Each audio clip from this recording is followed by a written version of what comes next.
Hello student, in this video we are going to discuss exercise 9.1. Question is, in given figure, line L and M are parallel. If angle 1 equal to 65 degree, ये angle given है 65 degree, find all angles. हमने introduction video में देखा था कि जब तो line parallel होती है तो क्या क्या कंडीशंस थी. ठीक है, सबसे पहले तो हमें पता था कि 1 इक्वल टू एंगल 3 होगा. क्यों?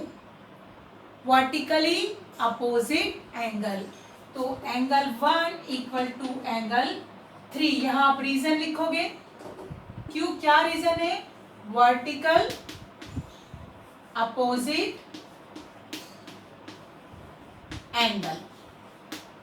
ठीक है, तो हमें पता चल गया एंगल 165 था तो एंगल 3 इक्वल टू 65 डिग्री. अब angle 1 plus angle 2 equal to 180 degree हमने पढ़ा था. क्यों? रीजन क्या है? ये क्या है? Linear pair.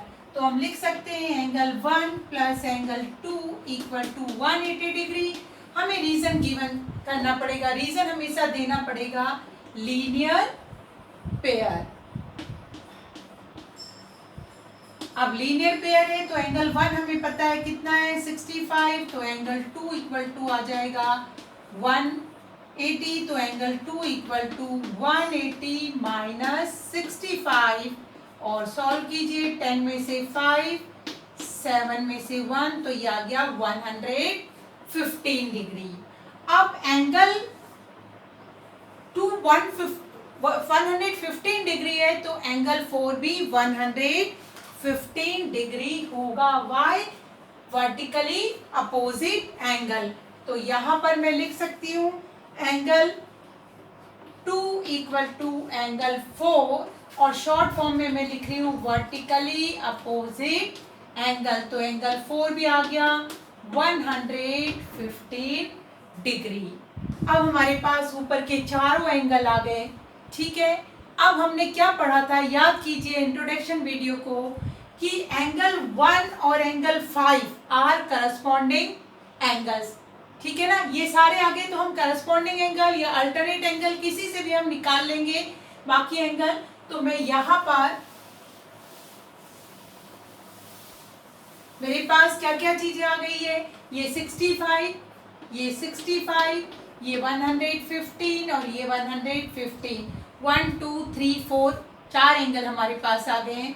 अब हम लिख सकते हैं एंगल 1 इक्वल टू एंगल 5. याद कीजिए पैरेलल लाइन जहां थी और उसको ट्रांसवर्सल लाइन क्रॉस कर रही थी तो एंगल 1 और एंगल 5 क्या थे? करस्पॉन्डिंग एंगल्स थे. And corresponding angles are always equal in parallel lines. तो रीजन क्या है?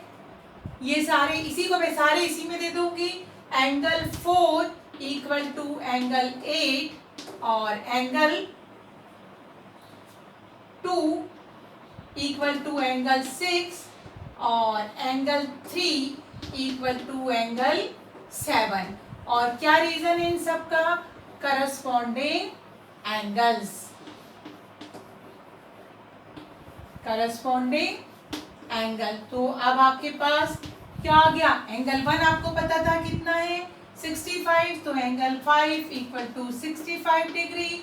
एंगल 4 कितना था? 115 डिग्री. तो angle 8 115 degree. Angle 2 equal to 115 degree.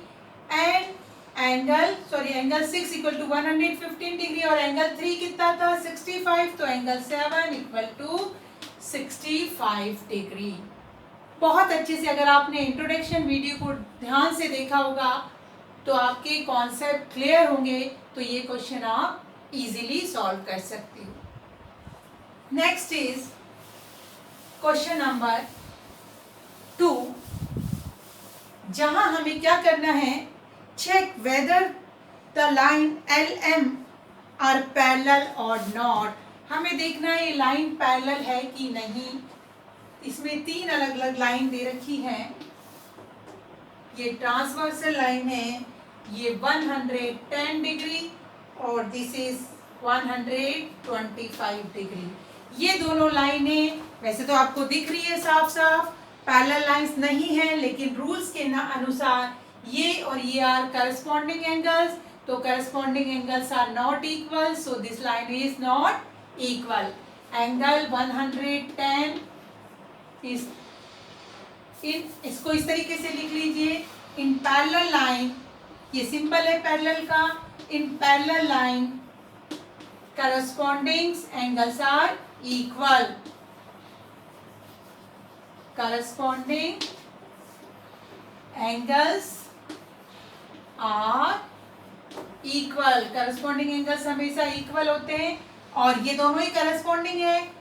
110 is not equal to 125, so line is not parallel, line is not parallel. ये symbol है, चाहे तो आप पूरा पूरा नाम लिख लीजिए।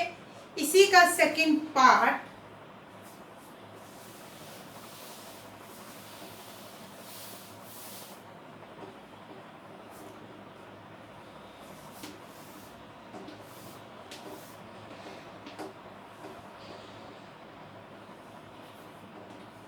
वन 110 क्या है ये? Alternate pair interior, alternate interior angle, ठीक है ना। 110 इक्वल टू 110 अल्टरनेट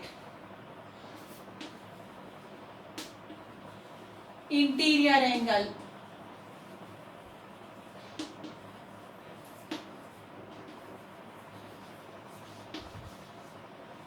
ठीक है। और ये इक्वल है, अल्टरनेट इंटीरियर एंगल इक्वल है, तो क्या है? Line is parallel. Next question, ये आप लोग, चलिए इसको भी मैं कर देती हूँ। नेक्स्ट क्वेश्चन है इसी का थर्ड,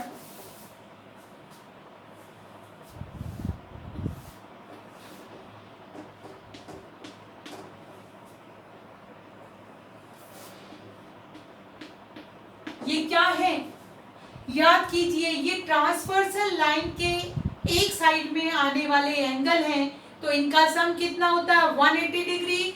तो 75 प्लस 105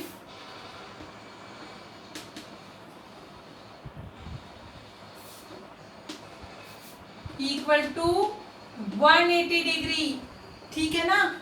ये हमेशा 180 डिग्री होता है पैरेलल लाइन में। जो ट्रांसवर्सल लाइन है उसका इंटीरियर एंगल जो है, एक साइड में आने वाले इंटीरियर एंगल क्या होते हैं? का सम 180 डिग्री होता है। So line is parallel. ये सारे बेसिक कॉन्सेप्ट मैंने आपको इंट्रोडक्शन वीडियो में क्लियर किए हैं। Question number third, in a given figure AB and CD, line AB, एक लाइन है AB और एक लाइन है CD, are parallel if angle C equal to 50 degree. अब इसमें से क्या है?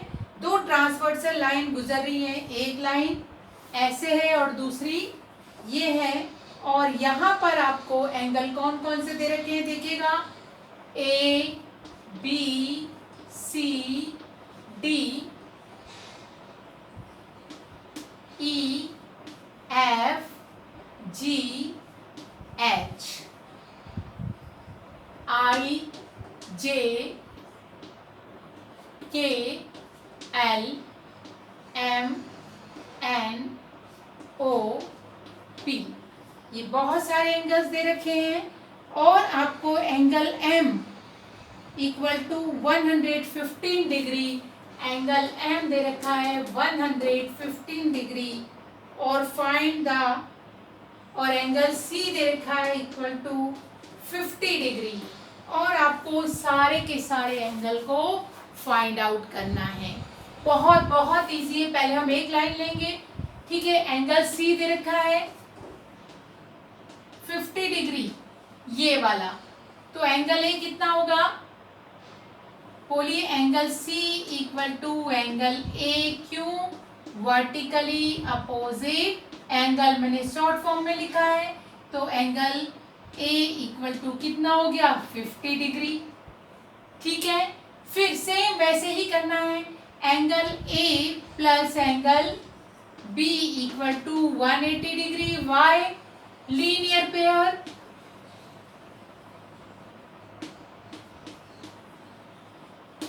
और ये ए कितना है? 50 plus angle B equal to 180 degree, तो angle B equal to 180 degree minus 50 equal to angle B equal to 130 degree.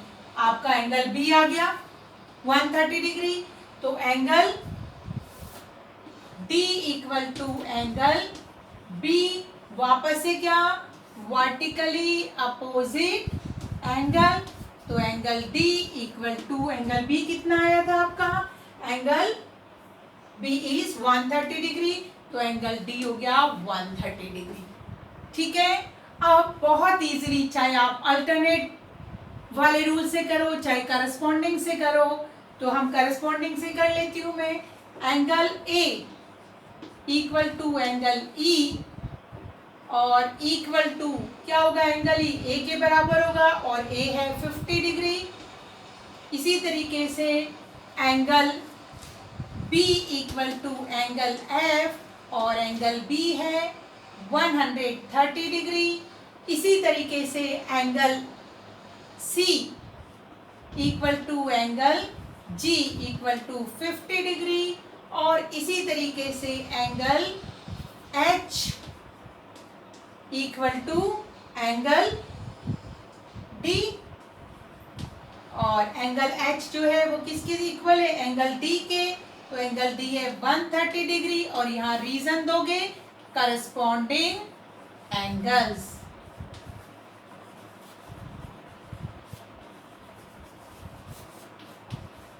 ठीक है, ये हमने पढ़ा था, तो हमने ये वाले सारे एंगल आपने बता दिए। सेम ऐसे ही आप क्या करेंगे?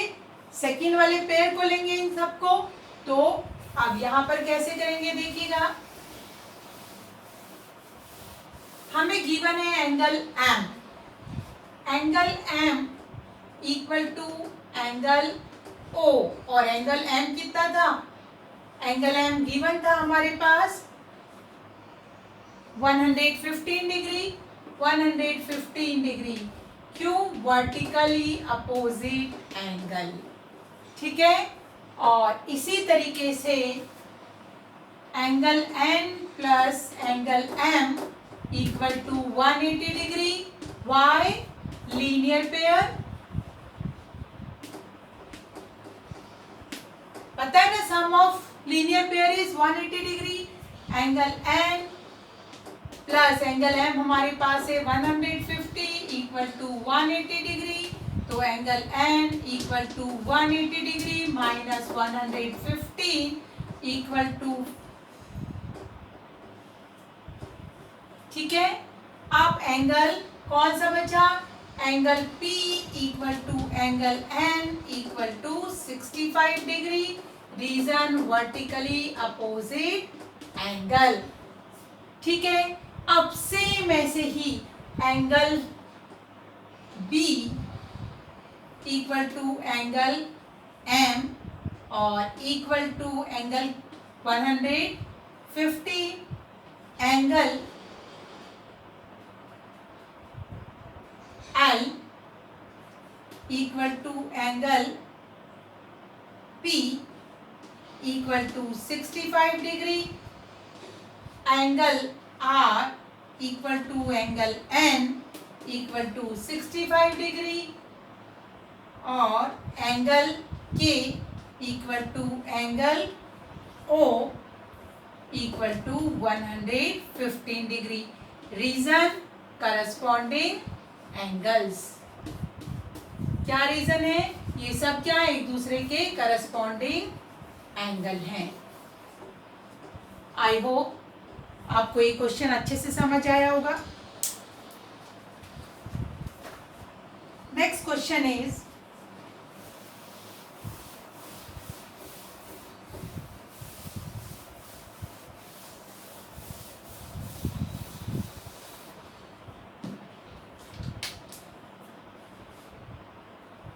एक फिगर गिवन है, क्वेश्चन नंबर 4। ये फिगर गिवन है, ये एक लाइन है, ये दूसरी लाइन है, 110, 125 और आपको देखिएगा क्वेश्चन है एल और एम, ये दो लाइनें हैं parallel to each other. Find the value of A and B if the transversal cutting them are not parallel. जो ट्रांसवर्सल लाइन इसको कट कर रही है वो पैरेलल नहीं है, तो अपने को ये देखते हुए पहले ये लाइन को लेंगे, ठीक है। आप देखिए ध्यान से इसको देखिएगा, ये एंगल 110 डिग्री का है, तो ये वाला एंगल कितने का होगा, 110 डिग्री का होगा कि नहीं होगा, वर्टिकली अपोजिट एंगल।